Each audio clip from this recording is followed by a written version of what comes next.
Hello, अगुआ शिवचरण बोलत है।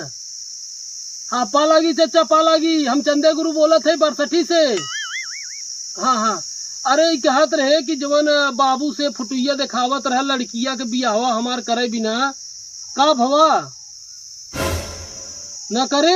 oh, no. हे चाचा सुना, हमें पसंद बा लड़की जाना, हमें पसंद बा। बाबू हमार थोड़ी रखेंगे, हमें रखे बजाना। हमें लड़की पसंद बा है, तू बात चलावा। हमें दहेज फहेज नहीं चाहे, खाली गर्मी में एक एसी कूलर फ्रिज हमें दे दे बस जाना।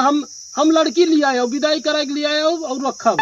हाँ, अब बाबू को कह दे अगर उन्हें भाई नहीं जमाता लड़की तो वो हमारे 4-6 साल बाद फिर से बियाह कर दे, वो अपने मन पसंद का लड़की ले आई। हाँ हाँ जाना चाचा, बीच का रास्ता निकाला, गर्मी की मारी एकदम फट गए जाना। तो उसे बतावा था हम नले का पानी नहीं पिया जाता,